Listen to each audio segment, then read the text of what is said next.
Are you financially ready for marriage? And no, I'm not talking about the amount of money you have saved up for your wedding or the money you want to begin your marriage with. I'm talking about your financial mindset. What is your financial mindset as regards marriage? Have you been able to differentiate your needs from your wants? Do you know your money personality? Do you tend to exert money power? Are you ready to place the needs of others above yours? Are you ready to be financially truthful, honest, and transparent to your spouse? Are you going into marriage with the mindset of saving for the rainy day, what we call apricot?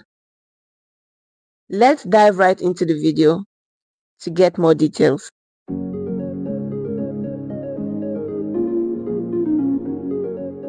Do you know your money personality? Hold on. Do you even know that there is something called money personality? There are about 5 money personalities, and every individual can possess one or more of them. Are you a spender, a shopper, a saver, an investor, or a debtor? Are you a spender? Do you have the belief or the mindset that money is meant to be spent? So for whatever need or whatever want that comes up, so long as there is money for it, it should be spent. Are you a saver? Are you someone who is always thinking about tomorrow? Are you someone who tries to keep something, no matter how little, for tomorrow? Are you a debtor? Do you tend to spend today your income for tomorrow? You know you're going to earn a salary, you know your paycheck is going to come in for the next month, and you have a need or a want. You want to get something. Your salary for this month or your income for this month is exhausted, but you will encroach into your future income because you know that it's going to come in, making you a debtor. Or are you an investor? Do you always want your money to be multiplied or to be doubled? Are you the type that always wants your money to yield fruits? Are you the type that will always looking out for how your money or ways your money can either be doubled or to just yield something addition? It's very, very necessary for you to identify your money personality and also identify your spouse's or your partner's money personality. Why? If I'm a debtor and I'm getting married to a debtor, we are going to get into huge financial crisis. A situation where I am someone who doesn't care about borrowing.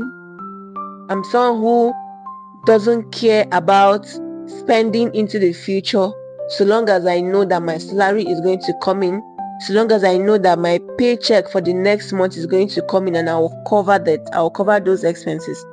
And my spouse is that kind of a person. We both will land ourselves into financial crisis, such as for the next month, we are using let's say, for example, we are in the month of November and we make expenses from our December salary. When it comes to December, or when our December salary comes in, we find ourselves making use of December salary to offset November's expenses. Thereby, we are most likely to still encroach into January's salary, and it continues.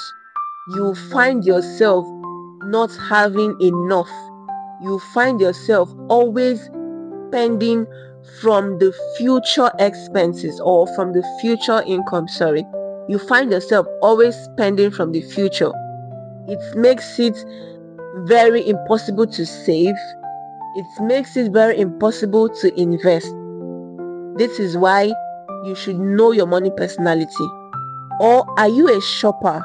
Are you someone who is big on branded items, luxury items, things with the big names, Givenchy, YSL, and all of those? No one is saying you shouldn't spend, no one is saying you shouldn't shop. But if you are a shopper and you're getting married to a debtor, you would also land yourself into a financial crisis. So the basic idea is identify your money personality and that of your spouse. It's very, very essential for you to go through this process before you get into marriage, so that you both will understand yourself when it comes to money. The husband will be able to understand why his wife can go to the mall and get things that seems unnecessary. For example, my husband prefers buying things from the mall by himself. Why? He feels if I go to the mall, if I'm the one to get those things, I get things that are unnecessary to him. To me, they are very necessary. To me, they are things that just to me they are necessary, but to him they are not. So he prefers going to the mall and getting those things that are necessary, like very, very necessary. While if I'm the one that goes to the mall, I get the necessary things and then I get the unnecessary necessary things. I don't know if you get.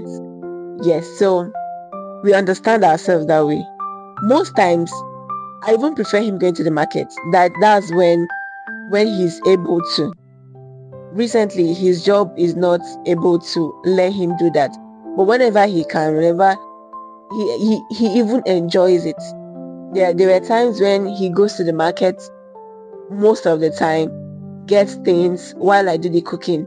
Or sometimes I go with him and people in the market will be like, they just kind of see him with one kind of, they look at him somehow like, why is a man going to the market? Or why is a man going to the market with his wife and all of that? Well, that's just how.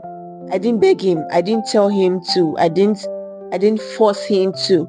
It's just something he likes doing. We understand ourselves that way.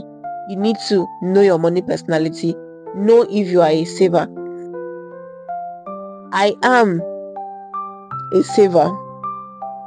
And before we got married, or within the first 1-2 years of marriage, I used to feel that I'm a bigger saver. I feel I save more. Even currently, I still do feel I save more. But recently, I saw a part of my husband that I don't know if he felt challenged per se. I don't know, maybe he felt challenged with my saving personality, or it has just been in him, but I didn't see that part of him initially. He surprised me when he was able to save a huge amount of money. And I was like, how did this happen? When did this begin? You that I know will save this type of money. Because he will be talking and I'll be like, where's the morale? Like, where is this man? What's giving this man confidence? You get, when everybody sees that what's in the house is 200,000 naira, and you're talking about something you want to get, maybe 300, 400,000. I'll be like, hold on, what's going on? That was when he told me about the savings he had been making, and I applauded him a lot for that. Another example is my husband is a debtor. Yeah, he's a debtor and an investor. Remember I said a person can possess one or more of this. To me, as a person, I I hate it when I have to take something on credit. I hate taking something on credit. I hate owing. I hate borrowing. I hate it a lot. But my husband doesn't see it as much of a big deal, so long as the money is going to come, or so long as he can actually offset the bill or offset the debt tomorrow. You see that if you are not able to understand yourselves, you may just have some financial problems that you may not be able to handle. So I have been able to understand that this is who he is and this is who I am. So sometimes I step in and say, no, Pearl, let's not collect this. If we are not going to pay it, let's leave it. I think I should just pause. Let me just pause here. But the basic thing is identify your money personality. Begin to understand yourself. There are several tests you can take on online that can help you identify if you are a saver, an investor, a debtor, a shopper, or a spender.